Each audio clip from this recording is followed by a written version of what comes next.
Les lois de Kepler. Kepler, 1571-1630, formule 3 lois qui décrivent le mouvement des planètes autour du Soleil. Quelques rappels. Une ellipse est une courbe caractérisée par des foyers F et F', symétriques l'un de l'autre par rapport au point O, centre de l'ellipse. Il faut définir également pour une ellipse une distance A nommée demi-grand axe et B le demi-petit axe. Sur cette ellipse, nous pouvons voir 2 fois petit a, 2 fois le demi-grand axe et 2 fois petit b, 2 fois le demi-petit axe.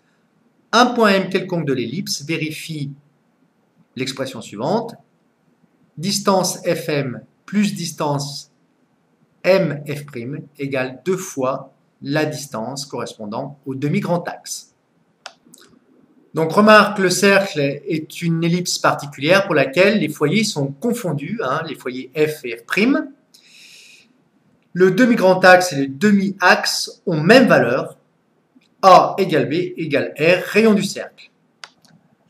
Première loi de Kepler, toutes les orbites des planètes sont des ellipses dont le Soleil occupe l'un des foyers, c'est-à-dire le Soleil se trouve ici ou ici, et le point M qui se déplace, eh bien, serait la planète. Pour découvrir la seconde loi de Kepler, cliquez sur l'animation loi des airs de l'Université de Nantes. Sur cette animation est représenté en F le Soleil, centre de l'ellipse, et au point M, eh bien, une des planètes qui est en mouvement autour du Soleil. L'aire définie en vert est délimitée par le point F, centre du Soleil, le point M à l'instant T1, c'est-à-dire centre de la planète à l'instant T1, et le point M à l'instant T2, donc centre de la planète à l'instant T2. Cette aire est balayée au cours du mouvement de rotation autour du Soleil. L'instant T2-T1 est toujours le même. Qu'est-ce que vous remarquez pour la valeur de l'aire qui est coloriée?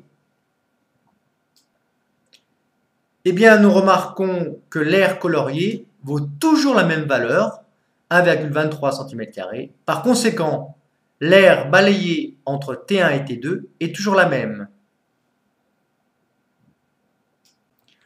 La seconde loi de Kepler est la suivante. Pendant des intervalles de temps ΔT égaux, la planète balaye des surfaces S égales de l'ellipse. Donc si ΔT égale T1 moins T0 égale T3 moins T2, c'est-à-dire intervalle de temps égaux, alors S1 égale S2. Représenté ici sur ce schéma. Alors attention, après la loi 1, la loi 2, la loi 3 de Kepler. Les 3 lois sont à connaître dans le cadre du programme de Terminal S, nouveau programme, un programme à partir de 2012. Troisième loi de Kepler, ou loi des périodes, T au carré sur A au cube égale 4pi carré sur G fois ms. Alors, quelle est la signification de ces termes? T, c'est la période de révolution de la planète autour du Soleil. A, c'est la longueur du demi-grand axe de l'ellipse. G, constante de gravitation universelle. Et ms, masse du Soleil.